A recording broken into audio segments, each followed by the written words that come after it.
안녕하세요. 스토리윈입니다. 오늘의 이야기 시작 전에 구독과 좋아요 눌러주시면 사연 준비하는데 힘을 얻는답니다. 이 사연은 실화를 기준으로 각색된 이야기입니다. 지금부터 사연 들려드리겠습니다. 서울 마포구 연남동. 퇴근길이라 그런지 공기가 좀 눅눅했다. 회사에서 하루 종일 컴퓨터 앞에 앉아 있다가 겨우겨우 머리만 감고 나왔다. 소개팅이라곤 하지만 사실 그냥 친구가 너 너무 일만 한다며 억지로 내몬 자리였다. 그날 나는 흰 블라우스에 검정 슬랙스를 입었다. 꾸몄다기보단 그냥 정연스럽게. 카페 안은 향긋한 원두 냄새와 사람들의 낮은 웃음소리로 가득했다. 창가 쪽 자리에 앉아 있는데 문이 열리더니 한 남자가 들어왔다. 키는 크지도 작지도 않았고 얼굴도 평범했다. 그런데 묘하게 눈빛이 차분했다. 웃을 때는 조금 어색하게 입꼬리만 올라가는 사람. 첫인상은 착하겠다였다. 그 사람 이름은 윤호였다. 윤호는 처음부터 말을 많이 하는 사람이 아니었다. 보통 소개팅 자리면 서로 질문하고 대답하느라 부산한데 그 사람은 천천히 말을 고르고 내가 말할 때는 진짜로 귀를 기울였다. 회사 일 힘들지 않아요? 그 한마디에 왠지 모르게 마음이 풀렸다. 보통은 요즘 뭐 하세요? 같은 피상적인 질문이 오가는데 그 사람의 말투는 마치 오래 알고 지낸 사람처럼 따뜻했다. 그런데 가끔 말이 끊길 때면 그 사람의 시선이 멀리 허공을 향하는 걸 느꼈다. 마치 아직 정리되지 않은 생각이 머릿속 어딘가에 남아있는 사람처럼. 대화는 생각보다 잘 통했다. 둘 다 비슷한 나이, 비슷한 직장 환경. 책 얘기, 영화 얘기, 그리고 가족 얘기까지. 그런데 신기했다. 그 사람이 말할 때마다 이상하게 익숙했다. 말투나 표현, 대화의 흐름까지 어딘가 낯설지 않았다. 혹시 예전에 어디서 뵌 적 있나요? 내가 그렇게 물었을 때 윤호는 잠시 웃으며 고개를 저었다. 그럴 리 없어요. 우리 오늘이 처음이잖아요. 그런데 그 웃음이 묘하게 슬펐다. 마치 어디선가 누군가와 겹치는 기억을 지워내려는 사람처럼. 계산을 하려는데 윤호가 내 손을 막으며 말했다. 오늘은 제가요. 그 손등 위로 희미하게 반지 자국이 보였다. 꽤 오래 낀 듯 피부색이 달랐다. 그제서야 느꼈다. 그의 조용함은 단순한 성격이 아니라 무언가를 견뎌낸 사람의 조용함이었다. 소개해준 친구 혜진이 전화를 걸어왔다. 어땠어? 그 사람 괜찮지? 응, 나쁘지 않아. 근데 좀 조용하더라. 아, 그럴 만하지.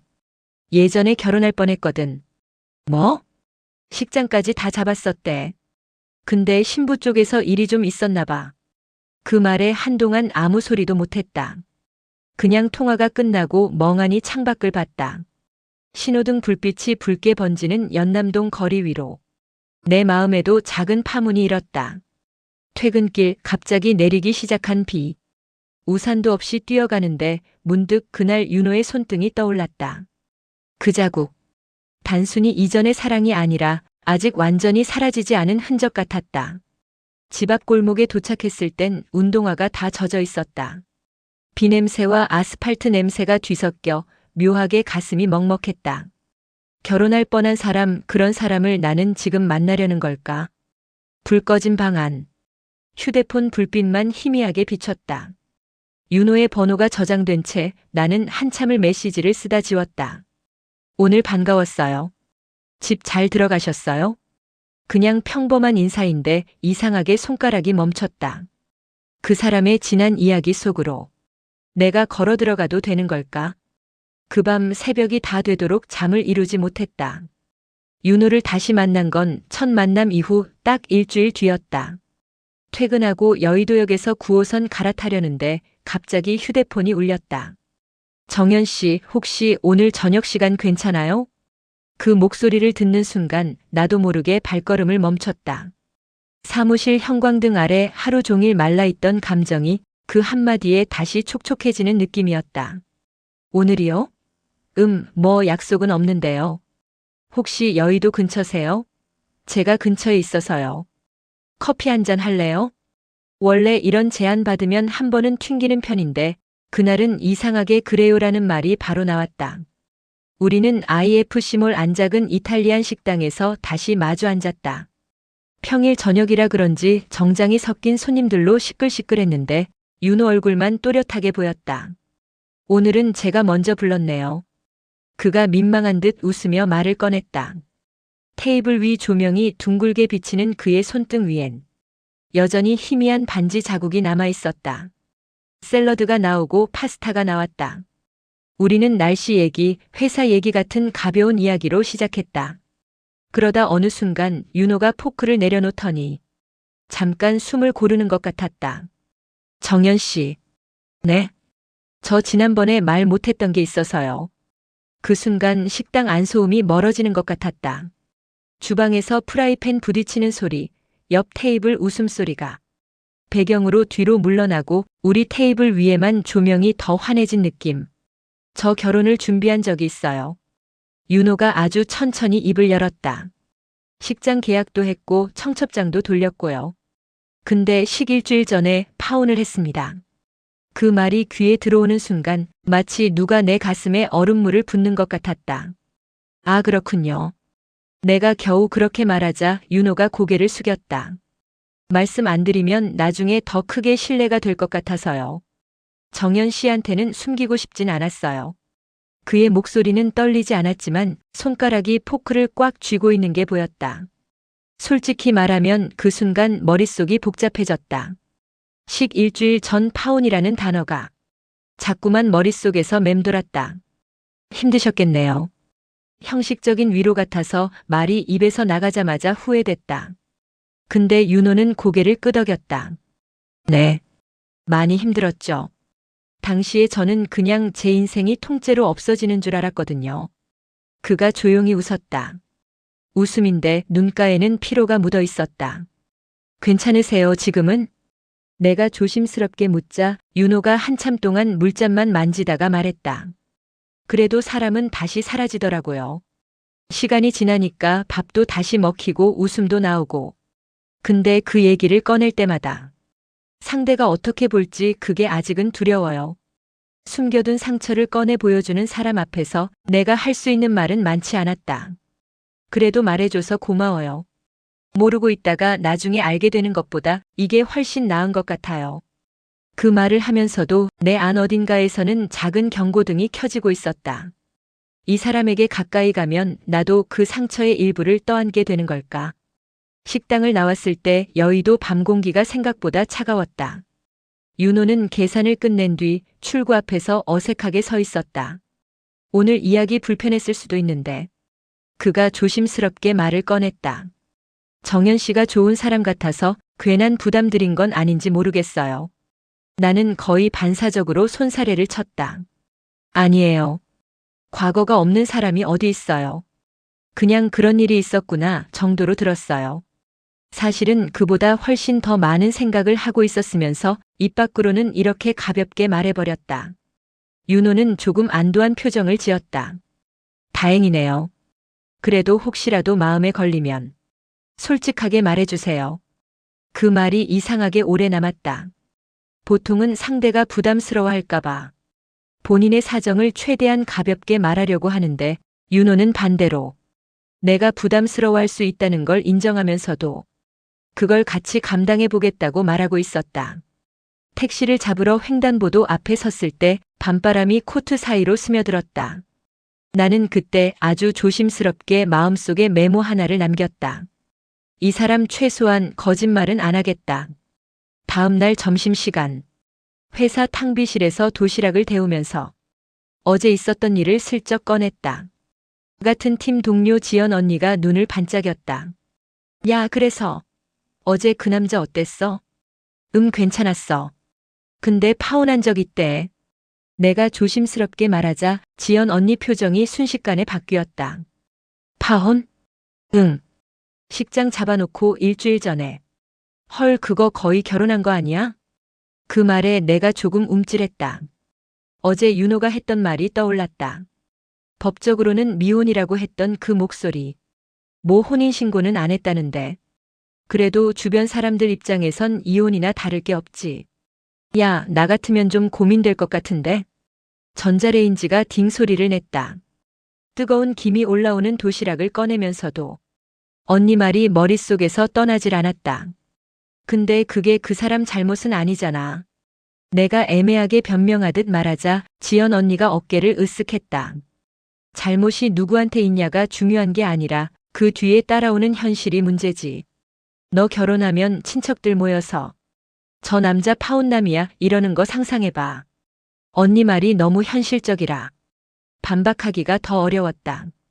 그래도 사람은 괜찮은 것 같아. 사람 괜찮아 보이는 건 다 처음에 그래. 언니가 웃으면서 컵라면 뚜껑을 접었다. 어쨌든 너 인생이니까 잘 생각해. 근데 최소한 왜 파혼했는지는 정확하게 들어두는 게 좋을걸? 그 말은 마치 나중에 있을 큰 시험의 예고처럼 들렸다. 그날 밤 침대에 누워 천장을 보다가 결국 휴대폰을 들었다. 윤호 이름이 적힌 채팅방을 열었다 닫았다 하다가 결국 메시지 한 줄을 보냈다. 말씀해주신 이야기 고마웠어요.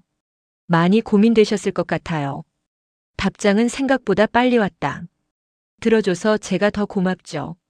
솔직히 말하면 이런 얘기하면 다들 부담스러워 하거든요. 잠깐 망설이다가 나는 계속 물었다. 많이 힘드셨어요? 네. 그래도 지금은 덕분에 좀 괜찮아졌어요. 정연 씨 같은 사람도 만나게 됐고요. 그 문장을 읽는 순간 심장이 한 박자 빨리 뛰었다. 정연 씨 같은 사람이라는 말이 부담스럽기도 하고 기분 좋기도 하고 복잡한 감정이 한꺼번에 올라왔다. 그러다 문득 예전에 들었던 어느 이름이 떠올랐다. 대학교 때 과에서 한동안 떠들썩했던 파혼 이야기. 그때 주인공이었던 여자 선배 이름이 문득 머리를 스쳤다. 나는 무심코 그 이름을 검색창에 입력했다. 이수진 파혼. 엔터를 누르는 손가락이 약간 떨렸다. 검색 결과를 내리다가 나는 숨이 멎는 줄 알았다. 몇 년 전 어느 커뮤니티에 올라왔던 글, 결혼식 일주일 전 파혼한 이야기라는 제목 아래 남자의 이니셜과 상황 설명이 적혀 있었다. IT 회사에 다니는 30대 중반 남자 Y씨. 웨딩홀 예약, 신혼집 전세금까지 다 준비한 상황에서 신부 쪽 금전 문제와 거짓말이 드러나 글 속 내용이 어제 윤호가 말해준 이야기와 너무 정확하게 겹쳐졌다. 그리고 댓글 몇 개 아래 어디선가 많이 본 이름이 보였다. 아이디에 붙어있는 닉네임, 프로필 사진 속 작은 강아지 사진까지. 이수진. 내 대학 동기이자 한때 같이 과방에 쪼그리고 앉아 컵라면 먹던 친구. 그 친구가 윤호의 전 약혼녀였다는 사실을 그때 처음 깨달았다. 머리가 띵해졌다. 서울이 이렇게 좁은 곳이었나 싶었다. 지금 내 앞에 다시 나타난 어떤 남자의 과거와 내 지난 시간이 이렇게 얇은 선 하나로 이어질 줄은 정말 몰랐다. 휴대폰 불빛이 갑자기 너무 눈부셨다. 나는 화면을 꺼버리고 침대에 누운 채 한참을 눈을 감았다. 정연 씨 같은 사람도 만나게 됐고요. 윤호의 그 문장이 이제는 전혀 다른 의미로 다가오고 있었다. 며칠 동안 나는 그 이름 이수진을 머릿속에서 떨칠 수가 없었다. 회사 가는 버스 안에서도 식당에서 밥 먹을 때도 문득문득 떠올랐다. 윤호에게 물어볼까 말까. 마음속에서 수십 번 싸웠다. 결국 직접 물어보는 게 낫겠다 싶었다. 그때 그 여자분하고 식은 올리신 거예요? 윤호는 커피잔을 들다 말고 잠시 멈칫했다. 잠깐의 정적. 그 사이에 에스프레소 향이 묘하게 쓰게 퍼졌다. 식장 예약까진 했었어요. 사진도 찍었고 청첩장도 돌렸죠. 근데 식은 못 올렸어요. 그의 말투엔 미련이 아니라 이제는 더 말하고 싶지 않은 이야기의 무게가 실려 있었다. 나는 고개를 끄덕였지만 마음은 복잡했다. 사진을 찍고 청첩장까지 돌렸는데 그건 결혼이 아니라고 할 수 있을까? 이유를 물어봐도 돼요? 내가 조심스럽게 묻자 윤호가 잠시 눈을 감았다. 신부 쪽에서 빚이 있었어요. 그걸 숨기고 있었죠. 결혼 준비하면서 알게 됐어요. 처음엔 괜찮다고 생각했는데 그게 단순한 문제가 아니었어요. 그는 말을 이어갔다. 저희 부모님이 알고 나서 당일날 결혼 취소하자고 하셨죠. 그날 양가 다 무너졌어요. 윤호의 목소리가 조금 떨렸다. 나는 괜히 손끝으로 컵받침을 만지작거렸다. 돈 문제. 어쩌면 결혼이라는 단어 뒤에서 가장 현실적인 이유. 그 이후로는요? 그냥 각자 정리했죠. 그 사람도 많이 힘들었을 거예요. 근데 그 일 겪고 나니까 사람한테 다시 마음 주는 게 무서워지더라고요. 윤호는 그렇게 말하며 웃었지만 그 웃음 속엔 아직 마르지 않은 상처가 있었다. 그날 밤 집에 돌아와서도 머리가 복잡했다. 윤호는 분명히 혼인신고는 안 했다고 했다. 법적으로는 아무 일도 없던 사람. 그런데 마음 한구석에서는 계속 걸렸다. 결혼식만 안 올렸을 뿐이지 사실상 결혼한 거 아닌가? 나는 법적인 미혼과 감정적인 미혼이 다를 수 있다는 걸 그때 처음 알았다. 침대에 누워 천장을 보며 혼잣말처럼 중얼거렸다. 식 안 올렸다고 해서 상처까지 없는 건 아니잖아. 그 말에 내 목소리가 스스로에게 메아리 쳤다. 며칠 뒤 친구 혜진이랑 맥주를 마시러 나갔다. 그날따라 그녀는 괜히 들떠 있었다. 야, 근데 너 그 남자 아직 만나? 응, 만나고 있어. 그 파혼한 사람? 와, 너 진짜 멘탈 강하다. 혜진의 말투는 장난 같았지만 그 뒤에 깔린 판단은 날카로웠다. 아니, 나쁜 사람은 아니야. 진짜 성실하고 조용하고 상처도 있고. 그건 알겠는데 결혼 준비까지 했다가 깨진 사람은 아무래도 걱정되지 않냐? 나는 그 말에 대답을 못했다. 맥주잔의 거품만 바라보다가 문득 윤호의 말이 떠올랐다. 다시 사라지더라고요. 그 문장이 그날따라 어쩐지 안타깝게 들렸다. 윤호와 다시 만났을 때 나는 결국 꺼내고 말았다. 솔직히 그때 일 아직 마음에 남아있어요? 윤호는 잠시 말이 없었다. 한참을 가만히 있다가 남아있죠. 그가 그렇게 말했다. 좋은 기억은 아니지만 그때 제가 얼마나 어리석었는지 얼마나 사람을 쉽게 믿었는지 깨달았어요. 근데 지금은 정연 씨랑 있으면 괜찮아요. 그 말은 달콤하면서도 무거웠다. 그의 시선이 진심이라는 걸 알면서도 나는 마음이 편하지 않았다. 나는 괜찮다고 생각할 수 있을까? 그가 완전히 과거에서 벗어났다고 믿을 수 있을까? 회사에서 퇴근하다가 우연히 들은 동료들의 대화가 마음을 찔렀다. 요즘 파혼남이랑 사귄다며? 와, 대단하다. 근데 좋으면 감수해야지 뭐. 모르는 척 지나쳤지만 뒷말은 선명하게 들려왔다. 그런 사람은 다시 또 깨진다니까. 그 말이 머릿속에 남아서 하루 종일 일에 집중이 안 됐다. 서울의 회색빛 하늘 아래 사람들의 시선이 내 뒤를 쫓는 것 같았다. 나는 지하철 창문에 비친 내 얼굴을 보며 작게 중얼거렸다. 나는 괜찮을까? 밤이 깊었다. 창문 밖으로는 아파트 불빛들이 군데군데 켜져 있었다. 어느 집은 웃음소리가 들리고 어느 집은 조용했다. 나는 조용히 커튼을 닫으며 생각했다. 결혼식만 안 올렸을 뿐 그건 이미 끝난 결혼이었다. 하지만 그 사람의 표정, 그 사람이 말을 멈출 때의 공기, 그 모든 게 아직 끝난 일처럼 느껴지지 않았다. 그날 일기를 쓰듯 마음속으로 이렇게 중얼거렸다. 식이 올려지지 않았다고 해서 사랑이 덜 아픈 건 아니다. 그리고 그 아픔이 사라진다고 해서 나까지 괜찮아지는 건 아니겠지. 봄이었다. 양재천 산책로엔 벚꽃이 흐드러지게 피어 있었고 사람들 웃음소리와 강아지 짖는 소리가 섞여 흘렀다. 윤호가 내 손에 커피를 쥐어주며 말했다. 이 냄새 좋아요. 봄 냄새 같죠? 나는 커피잔을 들고 고개를 끄덕였다. 응. 겨울 끝나고 처음 맞는 공기 같아요. 그날은 참 이상했다. 분명히 그 사람의 과거를 알고 있음에도 그냥 지금 이 순간만은 가볍게 느껴지고 싶었다. 벚꽃잎이 바람에 흩날리는데 윤호가 갑자기 내 손을 잡았다. 그 손은 따뜻했고 조심스러웠다. 정연 씨. 응? 이렇게 걷는 거 오랜만이에요. 그 말에 나는 살짝 웃었다. 그럼 자주 걸어요, 이제. 그날의 공기엔 봄보다 더 따뜻한 온기가 있었다. 우리는 주말마다 만나서 커피를 마시고 퇴근 후에는 종종 영화도 봤다. 한강 근처 편의점에서 라면을 끓여 먹으며 이게 데이트인가 싶은 소소한 시간들. 윤호는 내 앞에서 웃을 때마다 조금씩 달라졌다. 이전보다 말이 많아졌고 표정이 부드러워졌다.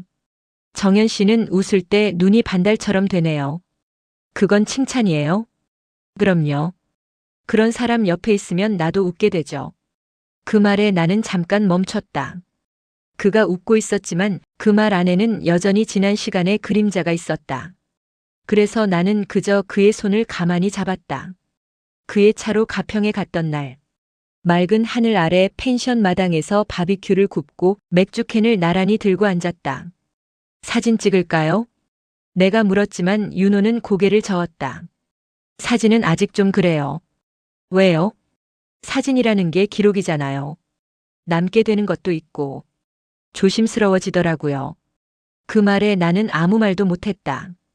밤 공기가 서늘했지만 그의 목소리에는 오래된 상처의 잔열이 느껴졌다. 괜찮아요. 지금은 나랑 있잖아요. 그 말을 하자 윤호는 고개를 들고 나를 바라봤다. 그 눈빛이 조금은 평온해 보였다. 그날 밤 우리는 서로의 어깨에 기대어 있었다. 별빛이 조용히 내려앉은 그 시간 나는 잠깐 행복이 이런 거구나 싶었다.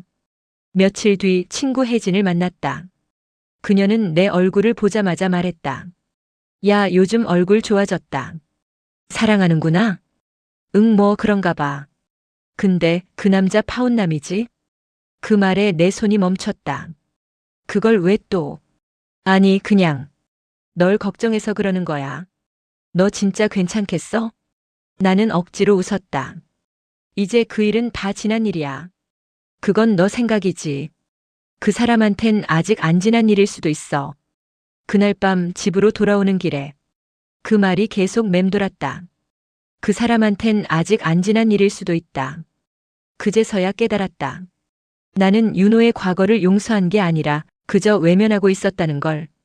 윤호를 만났을 때 그는 내 표정을 보자마자 눈치를 챘다. 오늘 무슨 일 있었어요? 그냥 친구랑 얘기 좀 했어요. 그 친구는 나 별로라고 하나 봐요? 나는 놀라 웃었다. 어떻게 알았어요? 사람 눈 보면 알죠. 맞아요. 걱정이 된대요. 윤호는 한참 동안 말이 없더니 조용히 내 손을 잡았다. 괜찮아요. 나도 알아요. 내가 누군가에게 다시 믿음을 받는 게 쉽지 않은 일이라는 거. 그 말이 이상하게 따뜻했다. 그는 내 불안까지 이해하려고 했고 나는 그가 가진 상처까지 껴안고 싶어졌다. 늦여름 저녁 노을이 퍼지던 날. 윤호가 한강공원 벤치에서 조심스럽게 무언가를 꺼냈다. 작은 반지 케이스. 심장이 순간 멎는 줄 알았다. 정연 씨. 네. 이거 결혼하자는 건 아니에요. 그는 웃으며 말을 이었다. 그냥 약속이에요. 이번엔 도망치지 않겠다고. 나는 눈물이 핑 돌았다. 그 반지는 단순한 장식이 아니라 그의 결심처럼 느껴졌다. 고마워요. 그날 나는 대답하지 않았다. 그저 그의 손을 꼭 잡았다. 바람이 부는 한강 위로 하얀 종이컵이 바스락거리며 굴러갔다. 그날 이후 반지를 손바닥에 올려놓고 한참 동안 바라봤다. 은색의 얇은 선이 빛을 받으며 반짝였지만 이상하게도 마음은 무겁기만 했다. 이번엔 나까지 상처받는 거 아닐까? 윤호는 정말 좋은 사람이었다. 그런데 이상하게도 좋은 사람일수록 더 두려워졌다. 만약 이번에도 누군가가 다치면 그건 나일 테니까. 밤이 깊어갈수록 그 반지의 무게가 점점 손끝으로 내려앉았다. 나는 그날 처음으로 사랑이 꼭 행복한 감정만은 아니라는 걸 느꼈다. 퇴근 후 집에 들렀을 때 엄마는 식탁 위에 따끈한 된장찌개를 올려놓고 있었다. 그 향이 평소처럼 익숙했는데 이상하게 그날따라 불안했다. 정연아. 엄마는 반찬을 덜어주며 말을 꺼냈다. 그 남자 파혼했다며? 나는 젓가락을 멈췄다. 누가 그래요? 혜진이 엄마한테 들었지. 아무리 그래도 결혼까지 갔다가 깨진 사람은 좀 그렇잖아. 너 아직 젊잖아. 굳이 그런 사람 만나야 돼? 엄마, 그 사람 나쁜 사람 아니야. 나쁜 사람 아니면 뭐해? 운이 없는 거지. 결혼 전에도 그런 일이 있었으면 결혼하고 나면 더 힘들어질 수도 있어. 엄마의 말이 틀린 건 아니었다. 하지만 그 말들이 마치 내 마음 한복판에 바늘처럼 꽂혔다. 엄마는 그 사람을 모르잖아요. 그래, 몰라. 근데 엄마는 널 알아. 너 상처받으면 오래가는 애야. 엄마의 말이 끝나자 식탁 위에 반찬 냄새가 갑자기 너무 짜게 느껴졌다. 아버지는 식탁 옆에서 신문을 접었다. 조용히 내 쪽을 보며 말했다. 정연아, 내 인생이니까 내가 결정해. 하지만 후회는 내가 감당해야 한다. 아버지는 언제나 그랬다. 감정적인 말보단 짧고 단단한 한마디. 그 한마디가 오히려 더 무거웠다. 후회는 내가 감당해야 한다. 방으로 들어와 문을 닫았지만 그 말이 계속 귓가에 맴돌았다. 결혼이란 게 결국 감당의 연속일지도 모르겠다고 생각했다. 며칠 후 회사 점심시간. 동료들이 카페에서 수군거렸다. 그 팀장 소개받은 남자 파혼했다면서. 진짜야? 와, 요즘 그런 사람 만나는 애가 있네. 그 말에 누군가 조용히 웃었다. 나는 그 테이블에서 멀리 앉아 있었지만 그 웃음소리가 내 귀에는 너무 선명하게 들렸다. 컵을 들던 손이 살짝 떨렸다. 모니터에 비친 내 얼굴이 왠지 낯설었다. 나는 단 한 번도 남을 그렇게 판단한 적 없는데 이렇게 쉽게 평가받는구나 싶었다. 그날 저녁 윤호를 만났다. 서울숲 근처 카페. 비가 살짝 내리고 있었다. 엄마가 반대해요. 윤호가 한참 말이 없었다. 그의 눈빛이 조금씩 흐려졌다. 그럴 줄 알았어요. 나 같은 사람 좋아하기 쉽지 않죠. 그런 말하지 마요. 왜요? 사실이잖아요. 나는 한동안 말이 나오지 않았다. 그냥 마음이 너무 복잡해서. 나도 힘들어요. 좋아하는데 자꾸 주변이 반대하니까. 윤호가 작게 웃었다. 정연 씨, 미안해요. 나는 당신한테 부담만 주는 사람인가 봐요. 그 순간 뭔가 툭 끊어지는 느낌이 들었다. 우리 그냥 여기까지 해요. 내 입에서 그 말이 나올 줄은 몰랐다. 하지만 이미 늦었다. 윤호는 아무 말도 하지 않았다. 그저 잠시 고개를 숙이고 알겠어요. 그 한마디만 남기고 일어섰다. 그날 밤 문 앞에 작게 놓인 상자가 하나 있었다. 열어보니 내가 돌려주지 않은 반지였다. 그 옆엔 짧은 쪽지. 고마웠어요. 덕분에 잠깐이라도 행복했어요. 그 글씨가 너무 단정해서 더 슬펐다. 방 안은 조용했지만 어디선가 바람이 스며드는 소리가 들렸다. 그 소리가 마치 윤호의 숨소리 같았다. 나는 그 반지를 손에 쥔 채 오래도록 울지 못했다. 며칠이 지났다. 그가 남기고 간 물건들을 하나씩 정리했다. 머그컵, 향초, 그리고 그가 선물해준 작은 노트. 노트를 펼치니 첫 장에 이런 문장이 적혀 있었다. 언젠가 다시 웃을 수 있길. 향초를 켜자 그의 향수 냄새가 방 안에 퍼졌다. 그 향이 이렇게 오래 남을 줄은 몰랐다. 그날 아침 출근 준비를 하다 인터넷을 열었다. 그때가 떠올랐다. 그가 말했던 식 일주일 전. 그 내용을 쓰던 마음이 어땠을까? 나는 모니터를 바라보며 조용히 중얼거렸다. 그 사람은 두 번의 마음을 잃었네. 하나는 파혼으로, 하나는 나로. 눈앞이 흐려졌다. 나는 천천히 메일을 닫았다. 그리고 다시는 열지 않았다. 퇴근 시간 7016번 버스 창가 자리. 창밖엔 퇴근하는 사람들, 손잡고 걷는 커플들, 그리고 비에 젖은 서울 하늘.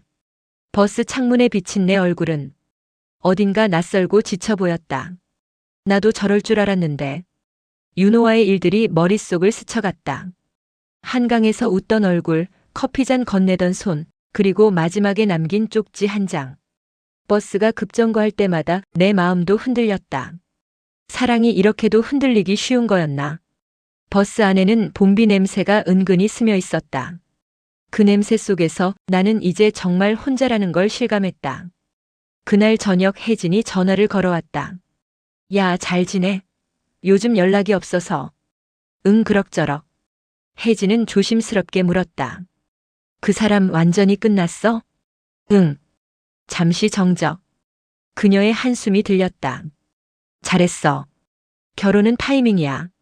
누군가를 너무 좋아할 때보다 서로 같은 속도로 걸을 때 하는 게 좋은 거래.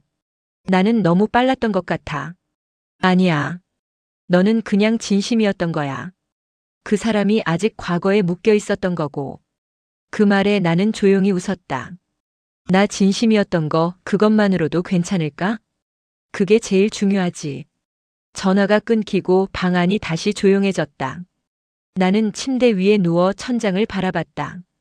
진심이었으니까 더 아픈 거겠지. 며칠 뒤 무심코 SNS를 켰다가 가슴이 철렁 내려앉았다. 윤호의 계정에 새로운 사진이 올라와 있었다. 여행지의 하늘, 커피 2잔이 나란히 놓인 테이블, 그리고 익숙한 그 문장. 다시 웃을 수 있길. 그 문장을 보는 순간 손끝이 떨렸다. 누구랑 간 걸까? 정말 괜찮은 걸까? 아니면 나처럼 애써 괜찮은 척하는 걸까? 그 사람도 결국 나처럼 아플까? 그 생각이 스쳤다. 그런데 곧바로 그게 뭐가 중요해 하는 목소리가 마음속에서 들렸다. 나는 천천히 폰을 끄고 창문을 열었다. 서울의 밤바람이 차가웠다. 금요일 저녁 팀 회식 자리. 술이 몇 잔 들어가자. 사람들 웃음소리가 커졌다. 지연 언니가 내 어깨를 툭 치며 말했다. 야, 정연아. 요즘 얼굴 좀 좋아졌네? 그냥요. 그 남자 생각 아직 나지? 내가 대답하지 않자. 언니가 잔을 내밀었다. 이럴 땐 마셔. 사람은 잊으려면 결국 술을 한 번은 흘려야 돼. 나는 잔을 비웠다. 그리고 문득 입에서 진심이 흘러나왔다. 언니, 나 아직도 그 사람 이해가 안 돼요. 그렇게 힘들다던 사람이 왜 나한텐 아무 말도 없이 떠났을까? 언니가 잠시 나를 바라보다 말했다. 정연아, 그건 이해하는 게 아니라 받아들이는 거야. 이해하려 하면 평생 못 잊어. 그 말이 이상하게 마음을 찔렀다. 이별은 이해의 문제가 아니라 끝내 받아들여야 하는 일이구나 싶었다. 며칠 후 회사 근처 카페에서 우연히 만났다. 커피를 기다리던 중 누군가 내 이름을 불렀다. 정연? 고개를 들자 오래전 대학 동기 이수진이었다. 그녀는 여전히 단정했고 예전보다 조금 마른 얼굴이었다. 오랜만이다. 잘 지냈어? 응, 뭐 그렇게. 짧은 인사 후 우리는 어색하게 웃었다. 그녀가 조용히 말했다. 너 그 사람 만났었다며. 우연히 알게 됐어. 그 사람 아직도 너 생각하는 것 같더라. 순간 숨이 막혔다. 그게 무슨 말이야? 며칠 전에 연락 왔어. 결혼했던 건 아니지만 그때 마음이 너무 아팠대. 너 만나고 조금 나아졌다고 하더라. 나는 그 말이 낯설었다. 아직도 나를 생각한다고? 그게 미련일까 후회일까? 수지는 잔잔하게 미소 지었다. 정연, 그 사람 나쁜 사람 아니야. 그냥 나랑 맞지 않았던 그런 사람이야. 그 말을 남기고 그녀는 나갔다. 커피잔 위로 김이 피어올랐다. 그 향이 왠지 슬펐다. 그날 밤 집에 도착하니 우편함에 낯선 봉투 하나가 꽂혀 있었다. 익숙한 필체. 윤호였다. 정연 씨에게. 나는 이혼이 아니라 사랑을 잃은 게 진짜 상처였어요. 당신을 만나서 그 상처가 조금씩 아물었어요. 근데 내가 그걸 지킬 만큼 단단하지 못했네요. 미안해요. 부디 나보다 좋은 사람 만나서 웃을 수 있길 바랍니다. 짧은 문장이었지만 그 글씨마다 흔들림이 느껴졌다. 편지를 쥔 채 나는 한참 동안 아무 말도 하지 못했다. 눈물이 났지만 그건 슬픔보다는 이해에 가까운 눈물이었을지도 모른다. 그날 밤 창문을 열었다. 초여름 바람이 커튼을 흔들었다. 나는 천천히 거울 앞에 섰다. 그동안 잃어버린 나의 얼굴, 그 모든 표정을 다시 바라봤다. 사랑이 끝나도 삶은 계속된다는 걸 이제야 조금은 알 것 같았다. 나는 윤호의 편지를 서랍에 넣고 천천히 불을 껐다. 방 안에는 고요함만 남았다. 그 고요함이 왠지 평화로웠다. 7월의 초입, 나는 혼자 속초행 버스를 탔다. 창밖으로 스치는 강변도로 비 내린 아스팔트 위에 햇살이 반짝였다. 어쩐지 이 여행은 도망이 아니라 정리 같았다. 바다에 도착하니 파도 냄새가 코끝을 스쳤다. 짙고 시원하고 자유로운 냄새. 나는 신발을 벗고 파도 가까이 다가갔다. 물결이 발목을 스치자 잠깐 눈물이 날 뻔했다. 괜찮아. 이제 진짜 괜찮아. 바람에 머리카락이 흩날렸다. 그 바람이 마치 내 안에 오래된 기억들을 한 겹씩 벗겨내는 것 같았다. 숙소로 돌아와 창문 앞에 앉아 노트를 펼쳤다. 그 노트는 예전에 윤호가 준 바로 그 노트였다. 그 첫 장에 적혀 있던 글귀 위에 나는 새 문장을 더 썼다. 그 사람을 미워했지만 결국 나도 그만큼 사랑했다. 그리고 아래에 이렇게 썼다. 사랑은 실패로 끝날 수 있지만 그 진심은 사라지지 않는다. 글씨가 조금 떨렸지만 그건 슬퍼서가 아니라 이제야 진심으로 인정할 수 있어서였다. 창밖에선 파도 소리가 계속 들렸다. 그 소리가 위로처럼 느껴졌다.